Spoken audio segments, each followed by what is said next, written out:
At some point in your life, you've probably walked past a killer without realizing it. The average person will walk past 36 murderers in their lifetime without ever knowing it. You stood behind them in line at the grocery store. You sat next to them on the bus. I always thought that was just a spooky internet fact. Until last year, because I didn't just walk past a killer. I lived next door to one for 3 years. I walked his dog. I watered his plants. I even ate the food he cooked for me. And the terrifying part?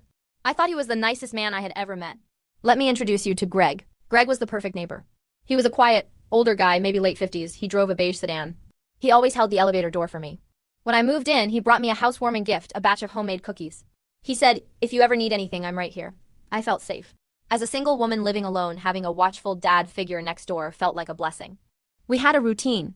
Every Tuesday, we'd take the trash out at the same time. We'd chat about the weather.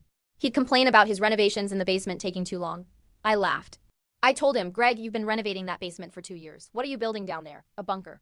He laughed, looked me dead in the eye and said, "Something like that." Here's the moment that haunts me. One night, my car broke down about 10 miles from home. It was 2 a.m. My phone was at 4%. I was panicked. I called Greg. He picked up on the first ring. He didn't hesitate. He came and got me. On the drive back, the vibe was different. He was sweating. He was gripping the steering wheel so tight his knuckles were white. There was a heavy metallic smell in the car, like bleach mixed with copper. I asked him, "Greg, are you okay? What's that smell?" He didn't look at me. He just stared at the road and said, "Just deep cleaning the carpets." You know how messy renovations get. He dropped me off. I thanked him profusely. I called him my hero. 2 months later, I woke up to the sound of a battering ram smashing through a door. I looked out my peephole. SWAT teams, police dogs, guns drawn. They weren't at my door. They were at Greg's. I watched them drag my nice neighbor out in handcuffs. He wasn't fighting, he was smiling. Later that day, the news broke. They found them, 4 of them, buried under the concrete floor of his basement. The renovations. The timeline revealed that on the night he picked me up, the night I smelled the bleach, he had just finished cleaning up number 4.